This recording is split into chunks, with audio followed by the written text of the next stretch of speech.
வாழ்க வளமுடன். ஓம் நமச்சிவாய. அனைத்து தமிழ் உள்ளங்களுக்கும் வணக்கம். நிகழும் ஸ்ரீ மங்களகரமான குரோதி ஆண்டு ஏப்ரல் மாதம் 14ஆம் தேதி சஷ்டி திதியில் திருவாதிரை நட்சத்திரத்தில் சித்தயோகம் கூடிய நன்னாளில் ஞாயிற்றுக்கிழமை அன்று மிதுன ராசியில் இந்த மகத்தான சித்திரை மாதம் பிறக்கிறது.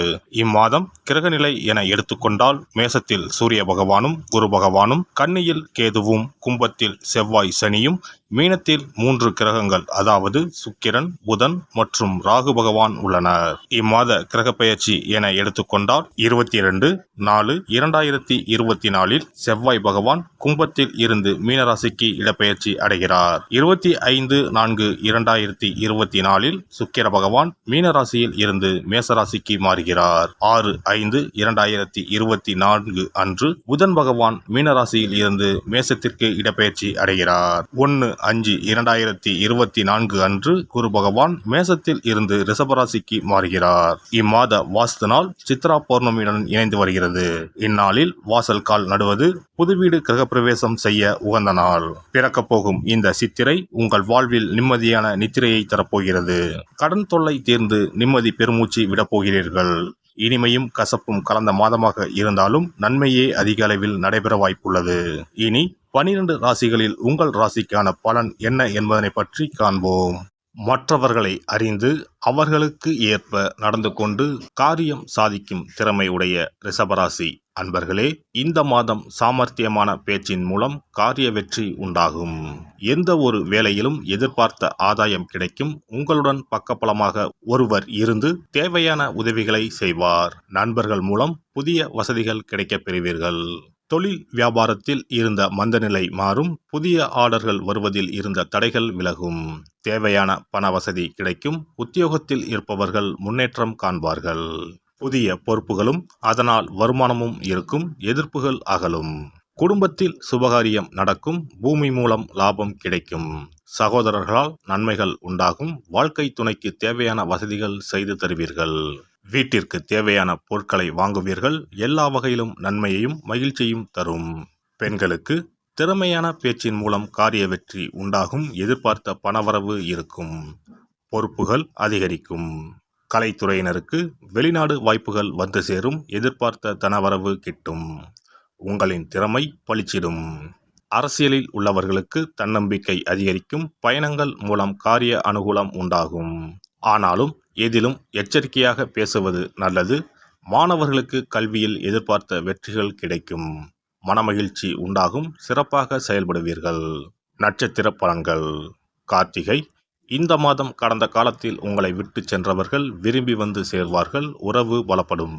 தொலைபேசி தொடர்பு மூலமாக சிலர் புதிய தொழில் ஒப்பந்தங்களை ஏற்படுத்தி லாபம் தேடும் முயற்சியில் ஈடுபடலாம். குடும்பத்தில் மகிழ்ச்சிக்கு குறை இருக்காது. சுப நிகழ்ச்சிகள் நடைபெறும். ரோஹிணி நட்சத்திரம். இந்த மாதம் சில அத்தியாவசிய தேவைகளுக்கு செலவு செய்ய பண பற்றாக்குறையை சந்திக்கலாம். ஒரு பிரச்சனை முடிந்ததும் இன்னொரு பிரச்சனை உருவாகலாம். ஆனாலும் மகிழ்ச்சியாக இருப்பீர்கள். உங்கள் பிரச்சனைகள் எவ்வளவு இருந்தாலும் தோல்வியும் தோய்வும் இல்லாமல் சமாளித்து ஜெயிக்கலாம். மிருக சிரீஷம் நட்சத்திரம். இந்த மாதம் எடுத்த காரியங்களில் உடனே வெற்றி ஏற்படும். சில காரியங்களில் தாமதமாக வெற்றி ஏற்படும். உங்கள் விடாமுயற்சிதான் உங்களுக்கு வெற்றியை தேடித்தரும். பழகும் நண்பர்களை எடை போட முடியாது. வெளுத்தது எல்லாம் பால் என்று நம்பும் உங்கள் பெருந்தன்மையை கொஞ்சம் ஒதுக்கி வைக்கவும். கனகதாரா ஸ்தோத்திரம் பாராயணம் செய்து வர பணத்தட்டுப்பாடு நீங்கும். குடும்பத்தில் மகிழ்ச்சியான நிலை உண்டாகும். சிறப்பு பரிகாரம். சித்ரா பௌர்ணமி அன்று செய்ய வேண்டிய வழிபாடு மற்றும் அதனால் ஏற்படும் பலன் என்ன என்பதனை பற்றி காண்போம். தமிழ் மாதங்களின் முதல் மாதம் சித்திரை மாதம். சித்திரை மாதம் பிறந்தாலே பல பண்டிகைகள் வரிசையாக வரும். அவற்றுள் ஒன்று சித்ரா பௌர்ணமி ஆகும். பௌர்ணமி என்றால் முழு நிலவு நாள், முழுமை பெற்ற நாள். ஒவ்வொரு மாதமும் பௌர்ணமி வரும் என்றாலும் சித்திரை மாதம் வரும் பௌர்ணமி சிறப்பு வாய்ந்தது. அன்றுதான் சித்ரா பௌர்ணமி என்று நாம் கொண்டாடுகிறோம். சித்ரா பௌர்ணமி அன்று சித்திரகுப்தன் வழிபாடு செய்வது மிகவும் சிறந்தது. சித்திரகுப்தன் யமதர்ம ராஜனின் கணக்காளர் ஆவார். அவர் நமது பாவ புண்ணிய கணக்குகளை ஏட்டில் எழுதி நாம் இறக்கும் தருவாயில் யமதர்மனிடம் அறிவிப்பார். வானவில்லான அவரது தாயின் பல வண்ணங்களை உணர்த்தும் பொருட்டுத்தான் சித்திரகுப்தருக்கு பல வண்ண துணியை சாத்துவார்கள். சித்திரகுப்தன் கேது என்ற கிரகத்திற்கு உரிய கடவுள். அவருக்கு கொல்லினால் செய்யப்பட்ட வடை அல்லது சுண்டல் படைக்க வேண்டும். மலர்களால் அர்ச்சனை செய்து வழிபட வேண்டும். சித்ரா பௌர்ணமி அன்று சித்திரகுப்தனை வழிபடுவதன் மூலம் நமது எண்ணங்கள் தூய்மை அடையும். நாம் பாவ செயல்களை செய்யாமல் புண்ணிய செயல்களை செய்யும் வகையில் நமது எண்ண ஓட்டங்கள் தூய்மை அடையும். பாவம் மற்றும் புண்ணியம் செய்ய தூண்டுவது மனம். மனதை செம்மைப்படுத்தி புண்ணிய வழியில் மனதை செலுத்தும் வழியை சித்திரகுப்தன் நமக்கு அருள்வார். அதன் மூலம் செம்மையான வாழ்வு கிட்டும், செல்வ வளங்களும் பெருகும். செவ்வாயின் நட்சத்திரமான சித்திரை நட்சத்திரத்தில் சந்திரன் சஞ்சரிப்பதால் அன்று அம்மன் வழிபாடு செய்ய செவ்வாய் தோஷம் நீங்கும். அன்றைய தினம் தாய் கிரகம் சந்திரன் அதிபலம் பெறும் நாள். இந்த நாள் பெண்கள் தாயையும் தாய் வம்சத்திற்கு செய்ய வேண்டிய ஆகம கடமைகளையும் செய்ய வேண்டிய நாள். மாங்கல்யம் வளம் பெறும் நாள். சித்ரா பௌர்ணமி அன்று வீட்டை சுத்தம் செய்து பூஜை அறையில் விநாயகர் படத்தை வைத்து அரிசி மாவால் சித்திரகுப்தன் படம் வரைந்து கையில் ஏடும் எழுத்தாணியும் வரைய வேண்டும். சித்திரகுப்தா என்று சொல்லிக் கொண்டு இருக்க வேண்டும். அன்று உப்பில்லாத உணவுகளையே உண்ண வேண்டும். மாலையில் பௌர்ணமி தினம் உதயமானதும் சித்திரகுப்தனுக்கு பூஜை செய்ய வேண்டும். தலைவாழை இலையில் சர்க்கரை பொங்கல் அல்லது வெண்பொங்கலை படைக்க வேண்டும். பயிற்றம் பருப்பு எருமை பாலும் சேர்த்து பாயாசம் செய்து நிவேதனம் செய்யலாம்.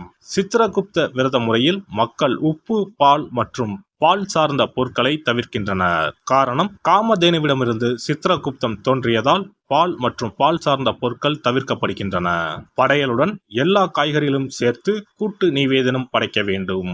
தொடர்ந்து தீபாராதனை காட்டி ஏழைகளுக்கு முடிந்த அளவு தானம் கொடுக்க வேண்டும்.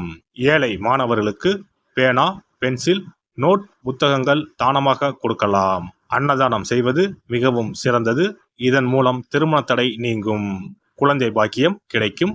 முக்கியமாக நோட்டு புத்தகம், பேனா, பென்சில் முதலிய எழுத பயன்படும் பொருட்களை தானமாக வழங்கினால் நமது வாழ்வு சிறக்கும் என்பது நம்பிக்கை. ஒருவரின் ஜாதகத்தில் கேது சரியில்லை என்றால் பல பிரச்சனைகளும் உடல் உபாதைகளும் அனுபவிக்க நேரிடும். அதனால்தான் ஜோதிட சாஸ்திரம் ராகுவை போல் கொடுப்பார் இல்லை, கேதுவை போல் கெடுப்பார் இல்லை என்கிறது.